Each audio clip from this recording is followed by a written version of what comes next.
host, where the show is inspired by Jamesy and powered by Adapting Social. This afternoon, I got Frankie The Brush Aniello here with us on The Hope Show, where we help other people excel. Frankie. What's up, man? Good afternoon, brother. Thanks for having me. I appreciate it. Oh, that's great. So this is the second time you're on the show? I've never been on the show, Jim. We've been friends a long time, and you have not gotten me on here. No. So No. you were one of the first guests. We did a 24-hour podcast. Did I'm you sorry. forget? You know what? I did forget, and I apologize. This is the second time you're on the show. This is the second time I'm on the show. That's right. And it was done strategically. Oh, is that how that was done? Do you recall? That one was done strategically. Well, they both were. So the first one, we had you on the show. Let's talk about why I got on this archaic 7-year-old shirt. So God. This was the Grand to Grand, my celebratory shirt I wore the first time I completed the Grand to Grand. And I thought it only 2018. fitting that I wear this while you're on the show this year because when you... Because I didn't complete it that year? No, because you were on the show the first time. We were hoping that you were going to go into it and complete it. Now you're on the other side of the finish line. I am on the other side. Right? It's about time. Third time's the charm, man. Third time's the charm. It is. But what I love about this is the message that you brought to the team. And you may not even know it, but year after year after year, right? So a lot of people do things, and if they fail, they stop. True. That did not stop you. No, it actually made me obsessed with it, to be honest with you. I was obsessed. I was devastated after that first time, as you know. That first time I was devastating because I thought I was prepared. And then when I was done, I realized I was not prepared at all. For me personally. I didn't train the right way. Nothing was like customized for me. So I was pretty shaken up because I thought I gave it everything I had, but I remember I was saying I was going to handstand walk across the finish line. What a joke. My God. I'm lucky I walked across the finish line. So stumbled, but yeah, that was very humbling. That first year was, and it affected me outside of the race. I mean, it wasn't just the race. It affected me for years. My own family, before I married my wife, they even knew I was a different person. After I left something out there in 2018. A lot of people don't understand, right, what that brotherhood in combat is about. And I'm not taking anything away from the military. I can only imagine how much stronger that bond is doing something like that. But when we go to the desert, right, and I think I'm speaking freely here, we had a good relationship prior to the G2G. Oh, yeah. We knew each other in the gym. I mean, right? I felt like I've known you ever since I did your first 5K run. I feel like I've known you for 30 years after that. Right after I met you there, that's when it started. So. But I have to believe our relationship strengthened. Oh, yeah. When we went through the Grand to Grand. And it does because, so I played football, high school and college. And to me, that's the ultimate team sport, right? Like that's the one that, you're literally in war in a certain sense, not legit, but I mean, it's the closest thing. And you're with your teammates and you're all battling like that. And that camaraderie is actually what made me love CrossFit so much, which in fact brought our paths across. And then you go out there on that race and it's nothing but sacrifice. But that's what you feel on these teams. That's what I feel when I was doing CrossFit. And being out in the desert, that's all. I mean, humbling is an understatement what that race does for you. And you bond, and it makes it so special because what was the percentage of people that even sign up for something like this and then actually complete something like this? It was small, right? I forgot what Colin said it was. Out of what, 7 billion people on the planet, only 130 people at a time can run the race through 26 different countries. Right. So here we are. Not only do we apply ahead of everybody, but we get selected to run it. Right. And I believe in the moment of pain and when you're questioning yourself, the community of each other being there builds that bond. Oh, yeah. Because we look to each other to get each other through it, right? Like depend on it. depend on it. Even though I had been in that circumstances twice before you, I recall it was day 2. We were walking back to camp after, I think, 32 miles the first day. The second day is another 30 miles. And with about a mile to go, here come you and Chris, right? And I know I was hurting that day. Oh, you remember you skipped the important part of that first time, day 1. Well, day 1. You came over a hill, and I Yeah. was sitting there with my head between my legs, slouched over on a rock, and you came right behind me, and you were the last one, and you came right behind me, and you told me to go, and you made me look at the horses that were riding behind us with the sweepers for the race, and I remember finishing that, and I remember returning the favor, I'll call it, on that day second 2. day. Yeah. Right. So I didn't want to bring up day 1 because that was your low point, right? Yeah, but so what? You got to reflect those. Those are important. But that goes to show you, right? I was okay because I had been there before, and it was my opportunity to give back to you to help you get. I think we were maybe in 32 miles. That might have been mile 26 or 27. We were close. Right? We were close there, yeah. Even though we might have been 5 miles away, we were still very close to I the know. camp. You could see it, but it was 5 miles away, as it usually is. It's like a mirage out there. Right. And then Yeah, day 2 comes along, and then I was suffering, and then you and Chris were there to help me get through it, which was great. Because, again, we were probably of mile 30, we might have been at 28, and I was hurting, right? And that conversation and talking to each other for 2 more dreaded miles, because now you're at 60 miles in 2 days. 60 In the miles. When desert. I've never run more than, I mean, I trained for that. I ran, but I never walked more than 5 miles of my life leading up to it. Yeah, that was crazy. That second day was crazy. And I felt an adrenaline rush, like helping you out. I thought I'd turn the page. And then that third day, just, humble. That should be the theme of this race, is humbling. Right. It humbles everybody. I don't care. Not to fast forward to the year in 23 when I completed it. Yeah. There were racers out there that were trying to win this race that we passed, which is crazy to me because you just never know. And I wonder if they felt humbled after that. You never really know. I know I would have been, and I know I was when I came out of the race the first 2 years I tried to do it. So, yeah, man, that was quite the experience. The bond is unbelievable. I never felt the bond like I did from my playing days, which was like the ultimate bond for me until then. There was a huge gap in time until I started doing CrossFit, and then felt it there, and then doing this race is just a whole other kind of bond. This whole other, you bond in suffering. That's how I look at it. So, yeah. And you get a deep respect for one another who are going through it with you. Oh, yeah. And nobody's judging anybody, right? Oh, no, we're never, all there to help never. each other get through it, and yet try and run our own race, which is so bizarre, right? Yeah. That's Well, you're out there for the right reason. We're out there. We were out there trying to raise money and awareness for the cause, and we always will be. Any event I do, whether I do it physically, even though I'm retired from the hard ones, I'll do the golf outings all day.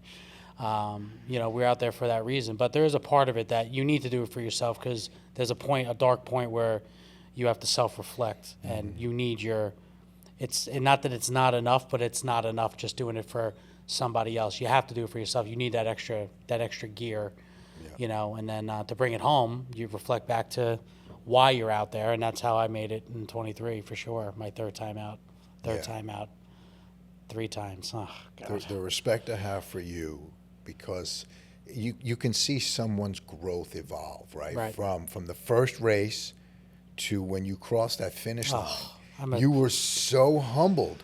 When at that point, when you're crossing the finish line, is probably the best point or easiest point to gloat about what you've just gone through. And I didn't. But because you've been humbled and understand and respect that everybody else that came before you and did this, whether they finished it or not, is struggling to get through that. It was unreal. That I was excited I finished, but I was definitely not, conceited about it. I was, where's the pizza? I couldn't wait to just get into a car with air conditioning in it and drink cold water.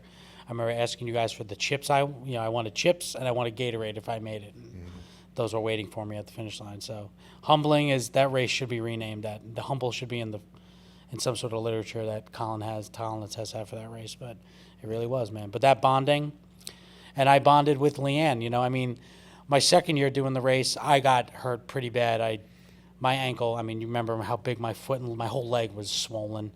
I just couldn't walk. I was fine mentally, but I wasn't as upset coming out of that one because I trained for that, and I was definitely in way better condition at the time, what I thought, which is also a completely different condition than I was in the third time. I had all kinds of inspirations. I just married my beautiful wife. I just found out we were having our first baby. And then after being married for 6 months, I left for 3 weeks to go do this race that she trained me for. Right. And personally, she told me when I came out of it in 2022 after I got hurt in January, I said, I really think I can do this. And she gave me an ultimatum. She's like, well, I'll train you for it. That's how you can go back out there and do it. And I said, okay. And I did. In a wedding year and a pregnancy year. I mean, my wife is incredible, as you know, and she trained me personally, and that was my inspiration. My unborn daughter and my beautiful wife were my inspiration for that. That's what I used for me, because even for me, it wasn't enough. Right. I just told you how, for the cause, that's what brings you out there. And then I feel like at the end, that's what also brings you across the finish line. But in the middle and the guts of it, I feel like you need that personal reasons and inspiration. And my wife gave me all that. So, yeah, Right. man. We call it the why, right? Like, why are you there? Oh, Why that are was- you doing it? Yeah, and I'll be honest, I was out there. My first year I was out there for you, and it was only for you, and only for Jamesy, and only for the cause, and that's fine that it was, and it's also okay that the second time I went out, I left something out there for all those years ago. I left something out there, and it took 5 years later. I still felt incomplete, and that's why I signed out for that last one, and then. They say Thank God. timing is everything. My God, I know. I give full credit to my wife, as you know, because I still wouldn't have made it. She got me thin. She got my food right. She got me trained right. I was ready, man. And I was, Rick posted a picture of me after he had come out of the race, a photo he took of me, man on a mission, and there's me in the background on the traversing on the long stage up to the island in the sky. And I'm holding my pole like this, and he wrote "Man on a Mission," and that was it. I was on a mission. There was nothing stopping me. There was nothing stopping me this year. I wasn't going home without it, and I got it. So it's great. And what I love is that what you can take away from this, right? Because I'm sure the struggle in that race has impacted what you do in business, Oh, right? David so much. Goggins calls it the cookie jar, right? When you're having a tough day, I know I do this. When I'm having a tough day, I think about the third stage, checkpoint forward, the middle of the night, vomiting, right? And saying, you know what, All day. you've been here at this hard moment in time. Whatever you're going through now does not equate to that and or what your son is going through, right? 100%. So do you reflect on those moments when you're struggling at the office? Yeah, I mean, I think about when like today, I'm painting today, right? And it's hot and it's uncomfortable, but I don't stop what I'm doing. I don't really take a break, and it's because I remember how hot and uncomfortable I always think about it. I always think about that because honestly, it was the most difficult thing I've ever done. That was the most difficult task I ever took on, ever. I don't think I'll ever do anything that was that difficult ever again, even though you're trying to get me out there. I won't do it. But that was, use it every day because nothing was as tough as that. And and the humble part of it too. We're very good at what we do in my company. It's grown to a point. I worked very hard. I'm not lucky. It wasn't luck. I made it. I started with nothing with it. And now we are where we are and have this beautiful family. Our family keeps growing. And, I just think about that's humble. I bring those humble stories from the G to G to what I'm doing for a living. And even though we're good and we have all this media around us and it's great and we're popular and it's cool, I remain humble. I remain humble. I don't get ahead of myself. Right. Just put the work in, and that's it. And then for the races, you know how it goes. You got to put the work in for those things, and I did that too. And obviously, you look like you're putting the work in. I'm proud of you for this last time you're going out there. So good for We you, have man. to because there's no givens in this race. Oh no! Anything I can't wait to at see any what you given name time. this team this time. I mean, I forgot what it was. I forgot what mine was. The Phoenix, and then what was no? I forgot what mine was in 23. What you named it. So, But yeah, I can't wait to see what you name it this year. Name it the races this year. But Yeah, we got to come up with a name. We haven't yet. I know it'll be something fiery. I'm sure something awesome. What would you tell people who are on the fence and who look at Team Jamesy, right? Because there's Jar of Hope and then there's the team, Right. The team of everybody who does what we do, who is on the fence going, oh my God, I can't do what those guys do.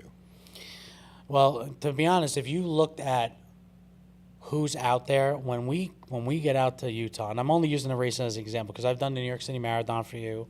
I've done Twice? half marathon once. Once? I've done I did it in 22 after I got hurt in G2G. I felt like I needed to do something. So as soon as my ankle healed, I went and did that race with Joe. That was interesting. And then I've done the half marathon. I've done all your other stuff. But when we go out to that race, I mean, I would say 5 of us, me, you, Rick, Joe, and Dylan, are not what you would call ultra marathoners. Right. We don't look it. We don't look it twice. We don't eat like it. We don't look it. So it's, and we don't, that's not what we do. Some of these guys do that for a living. So that actually wasn't scary for me at all, seeing how everybody else does it. And, you have to take a risk. You have to keep it exciting for yourself. Your mind will give up before your body will. And that's the theme for that kind of race. It's probably the theme for everything you can do physically and mentally. Your mind will give up first. To push your body to that next level is not easy to do. And it's inspiring, like to push your inspiration past what your body can actually do instead of your mind, just waiting for your mind to like give up. Your mind will give up first and not even give your body a chance. And I feel like you carry that into everything you do, especially what you do for the foundation, for Jamesy, for the team, for the cause. You push through so much adversity without hesitation, and it inspires a lot of people. So, anybody that's afraid to do anything like this should really self-reflect and really give yourself some credit. I think that's an important thing. I don't think people give themselves enough credit to like try certain things and try to push yourself. People get complacent and comfortable, and get comfortable with being uncomfortable is also a phrase we've used. We've used every acronym there is and phrase for any of these events we've done for you and we've done together. So I think people just have to get out of their comfort zone. You'd be surprised what you could do. In the year before, in 2017, when I first started doing CrossFit, I never thought I'd ever run a race. And then I ran your 5K run at the stadium. And then I remember that taking 50 minutes for me because I thought I was hot stuff with a vest on. Never ran that far in my life. And then, you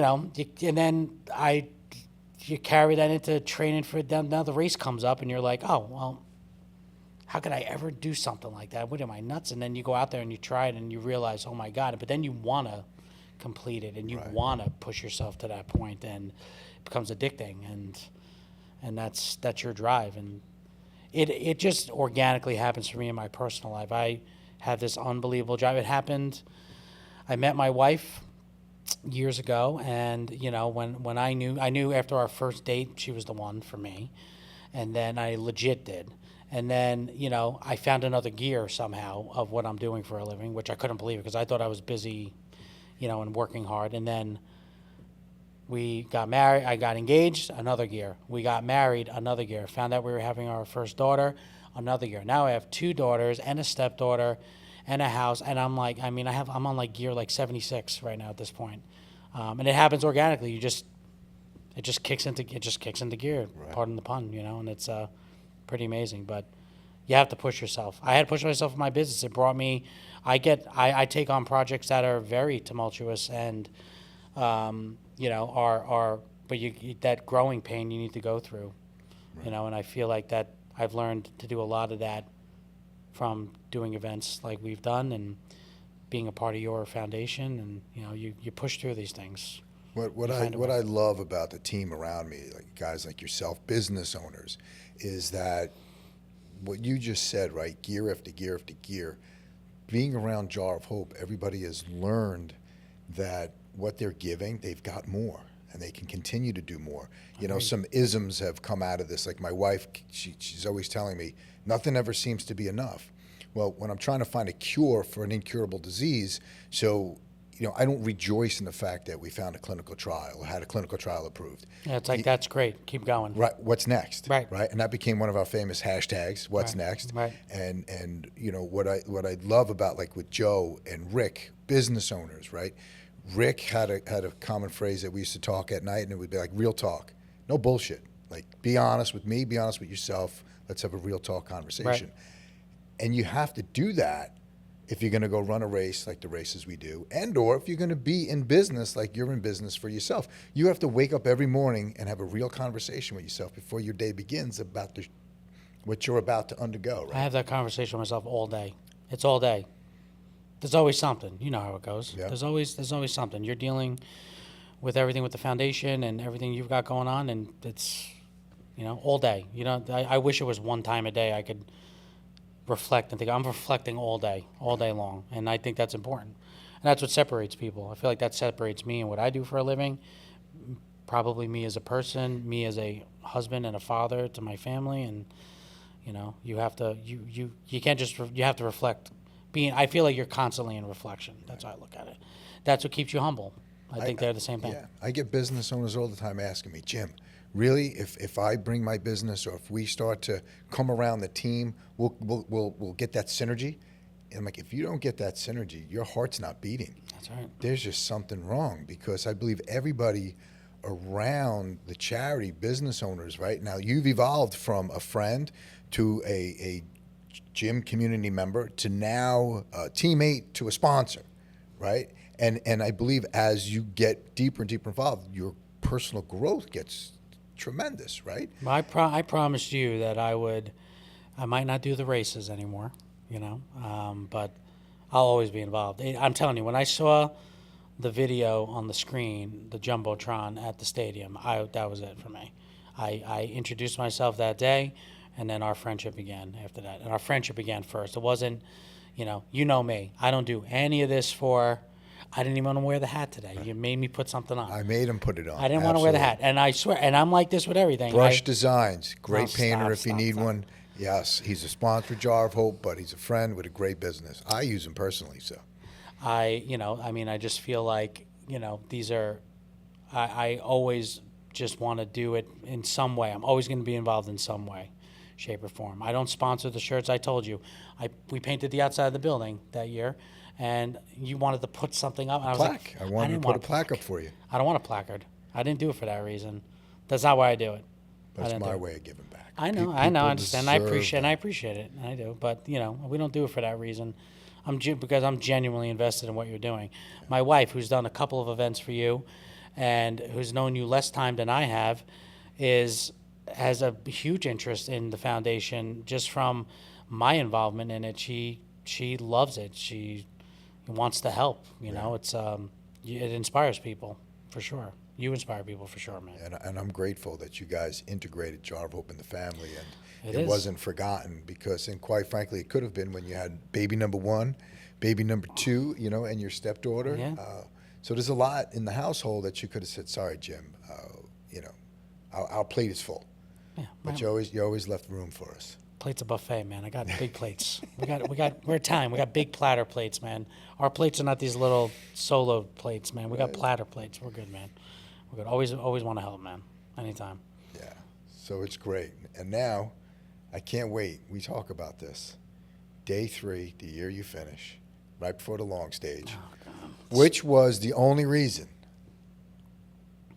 and God's honest truth, well, it's just 2 reasons. I had DNF day 1.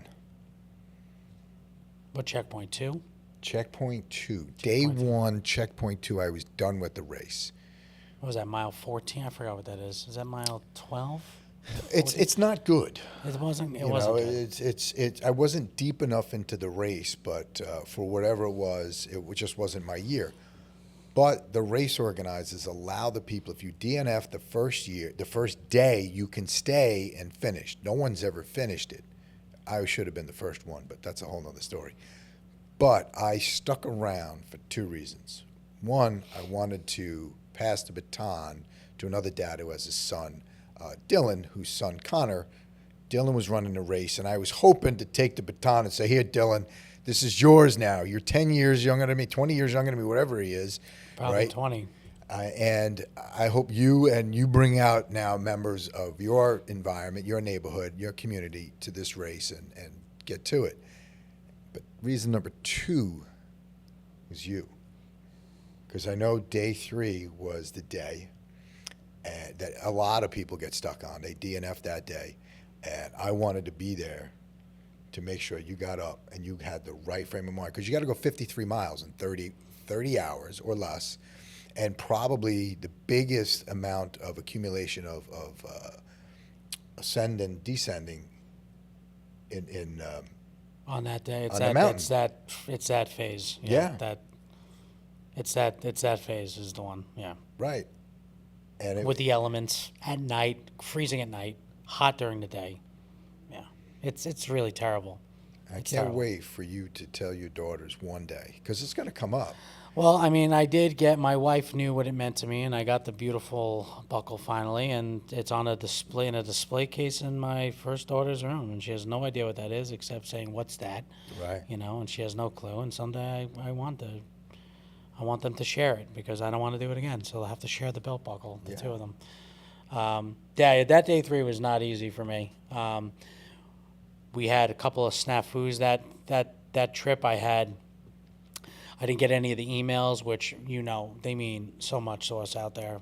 Just seeing that everybody's thinking of us. The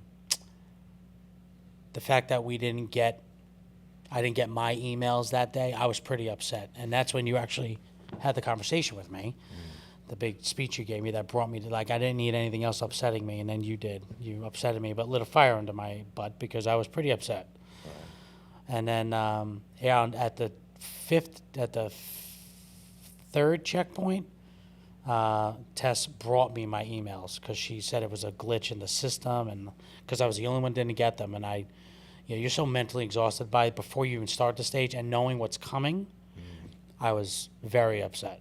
Right. And then you gave me that speech that fire didn't extinguish until I crossed that finish line 4 days later, man. I was mad at you for talking to me about what you said to me and reminding me of everything, even though I wasn't forgetting anybody at home. Just that you brought it right there, and I was like, okay, and then that was it. And then I was on a mission after that. That was it. I didn't stop. I was mad. I was mad at that point. I used that also. You used every. Yeah, well, let's not have a clandestine conversation, right? Let's give the viewers a little bit about what we spoke about. So, for me, whenever I talk to my team about running a race, it's from the moment they decide to do it to the time they get to the starting line. It's for Jar of Hope and for the kids with Duchenne. But the moment that they step off that starting line and they got to go through what they go through, it's got to be about them. Because in that moment, you're alone. And as much as the community's around you, you're alone. But you never leave the people who are at home. They're always here with you. That's right. And Frank was having his first daughter. His wife, Mary, was pregnant.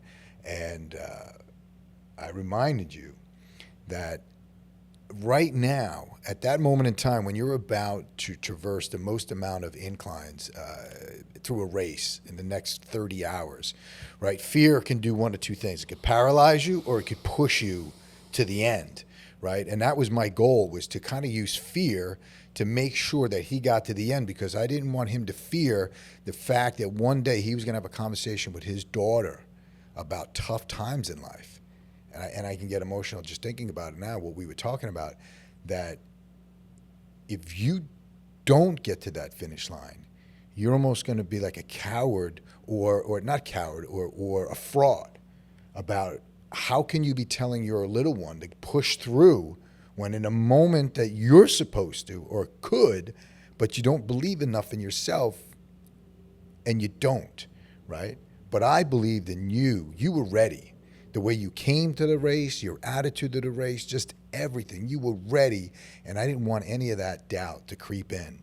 But I wanted you to keep in mind that moment when your daughter was either 10, 12, or 15. Like, I still have daughters, and I equate situations all the time.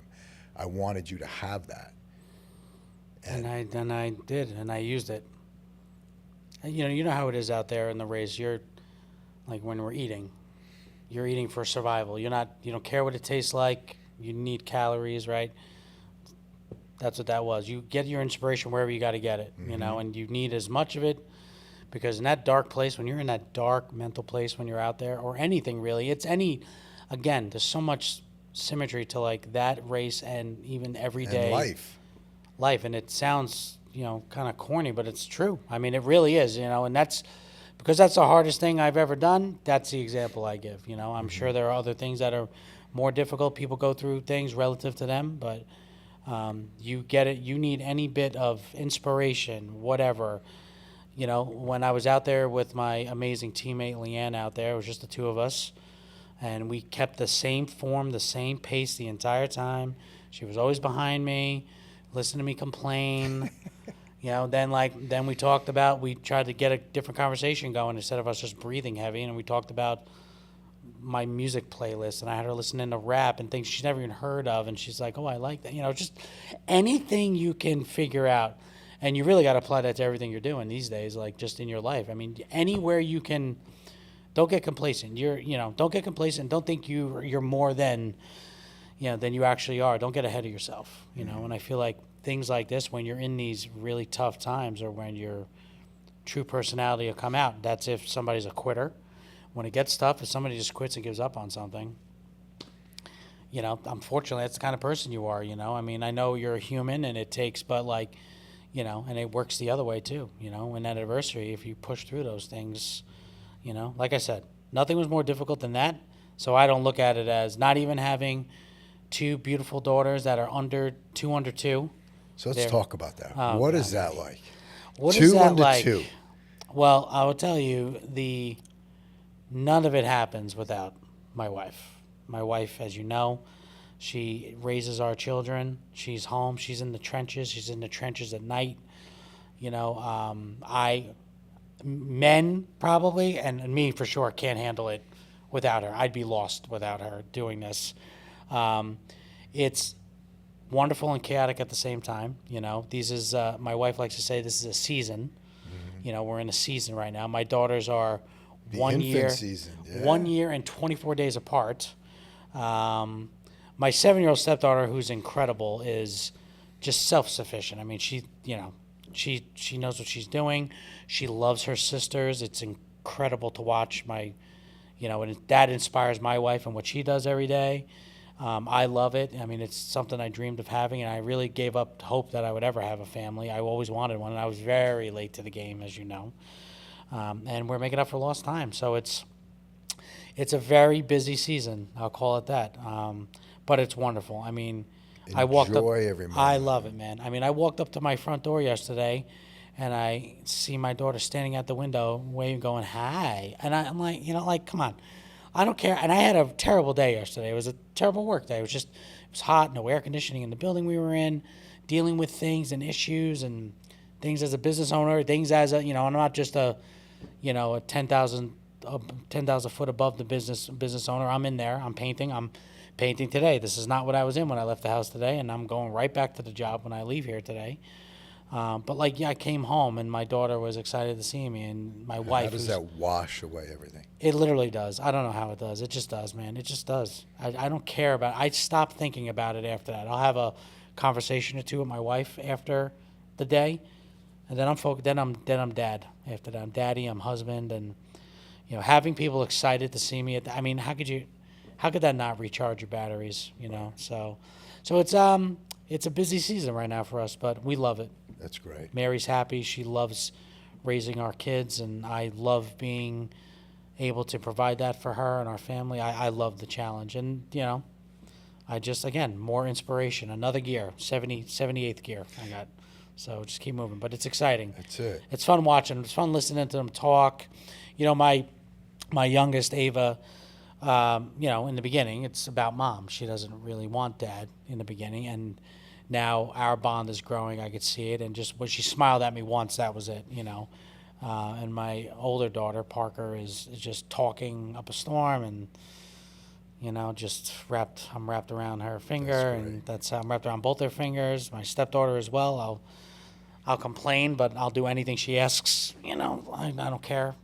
It's fun. It's fun being dad.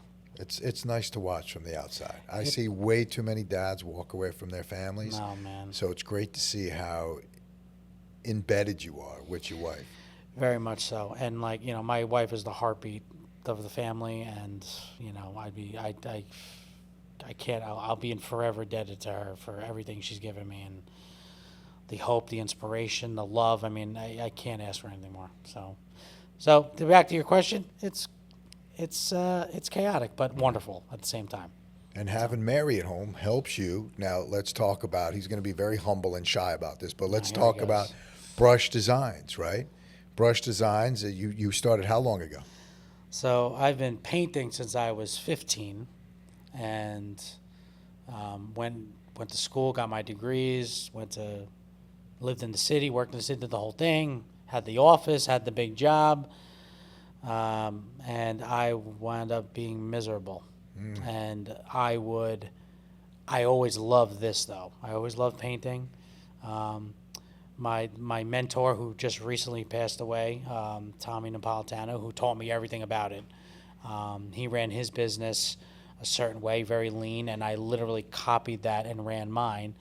And then you fast forward to 2013 when I left corporate America to do this full time because I lost my job in 2013, and I was pretty upset. And I was getting job offers, to stay in the field I was in. I was in the food industry, and I went to see my best friend, who's my cousin in California, for like 3 weeks because I was pretty upset.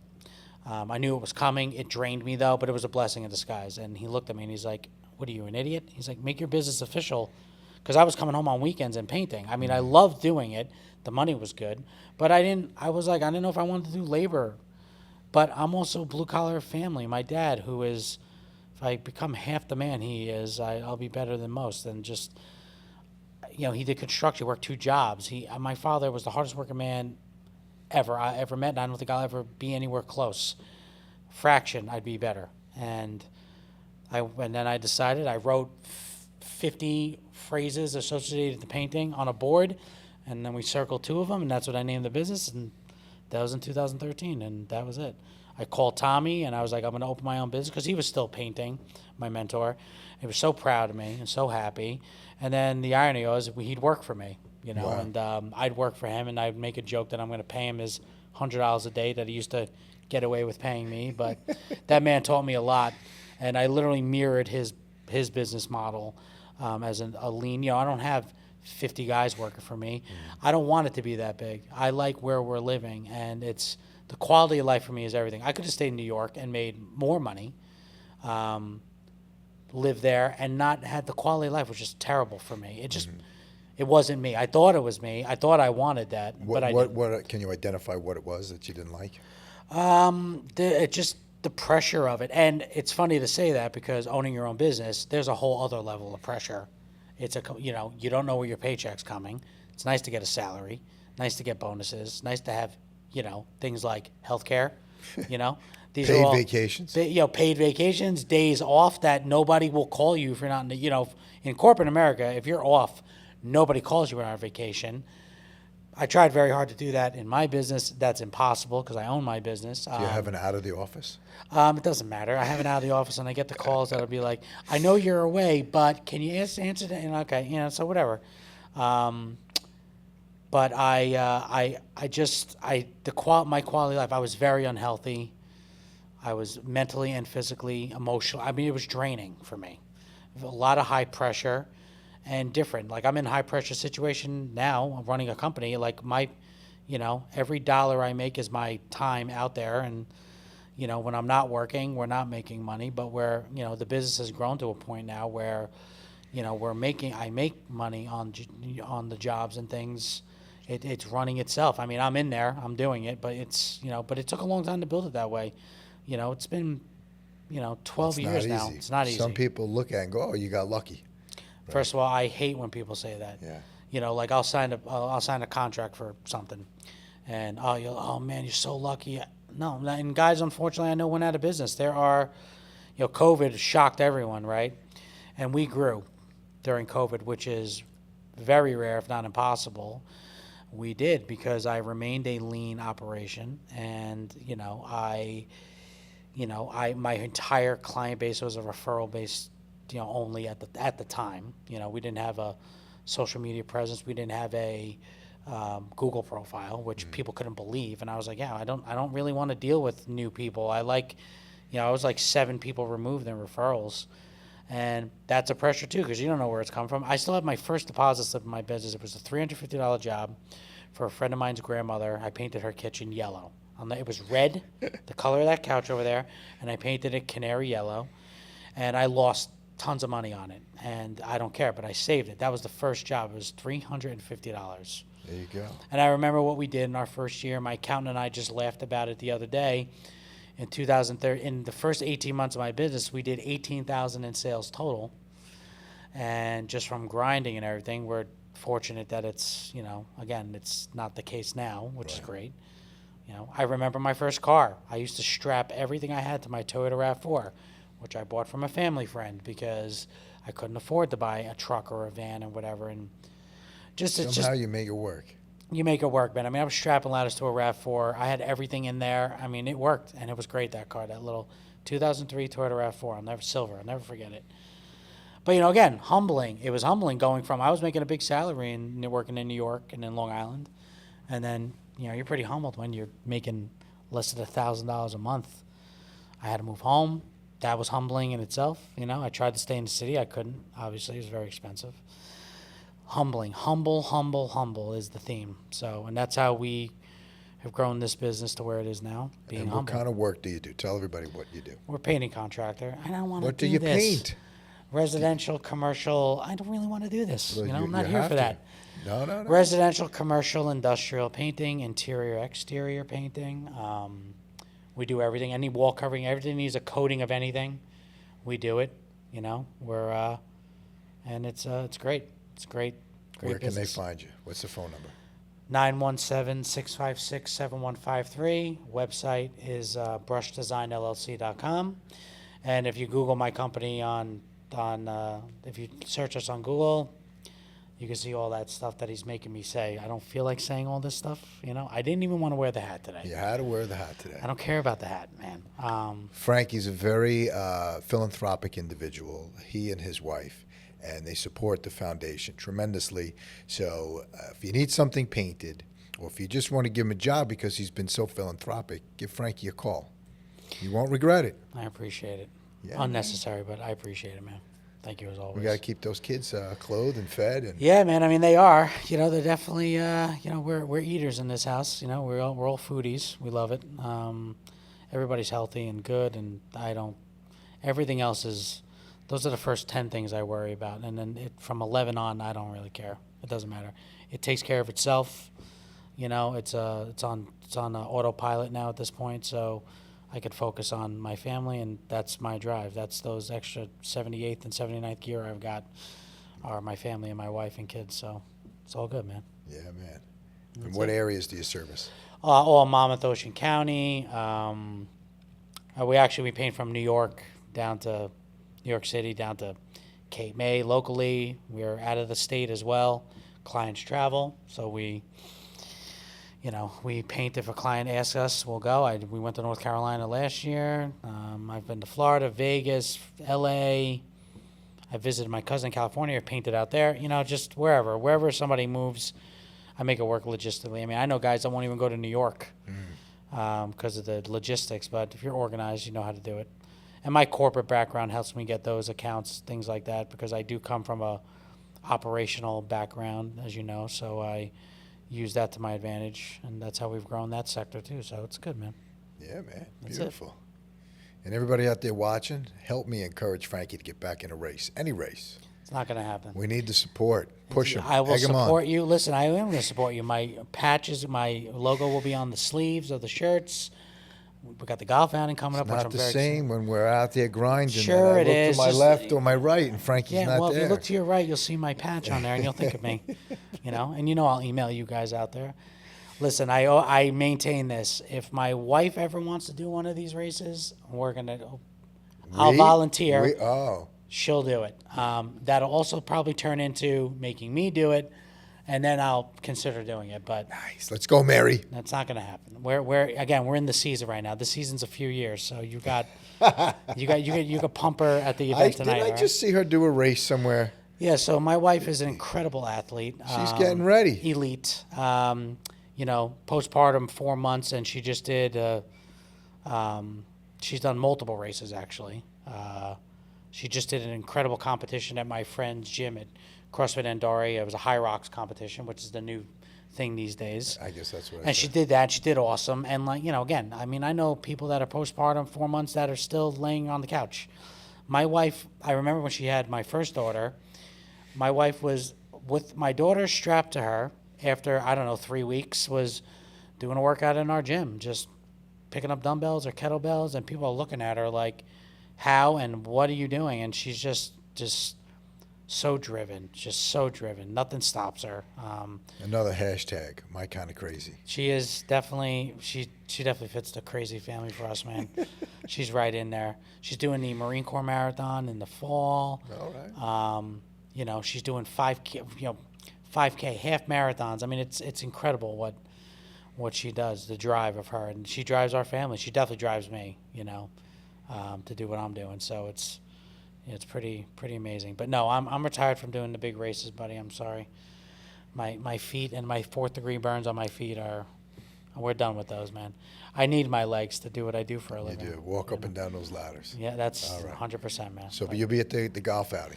Next week, we're excited for the golf outing. Yeah, My man. boys are excited to get out there, man, and actually take a run at it this year, and we're looking forward to it, man. Looking forward to that. Looking forward to the event tonight, which congratulations on the event tonight.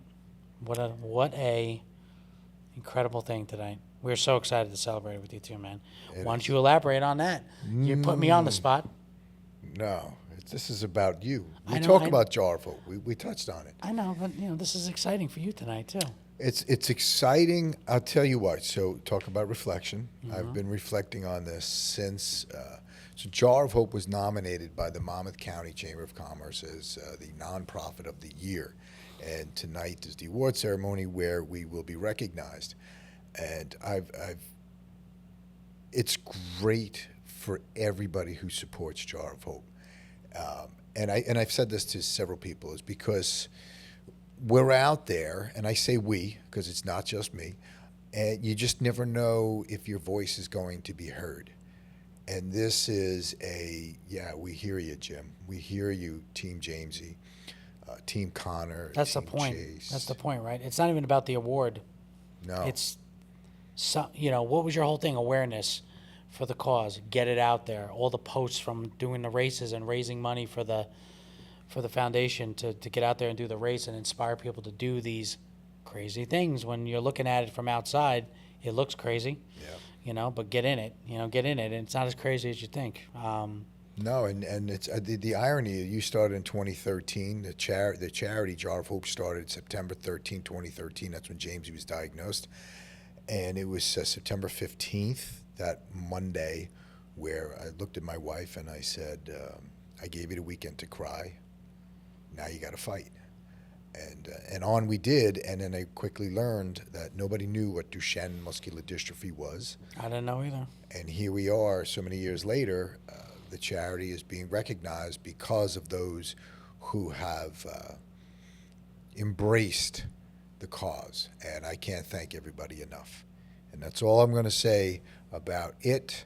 And this is the Hope Show, where we help other people excel. The Brush, thebrushllc.com. Yep. Go to his website. Check it out. Appreciate you, man. Thanks. Dude, I love you. Love you too, buddy. All right.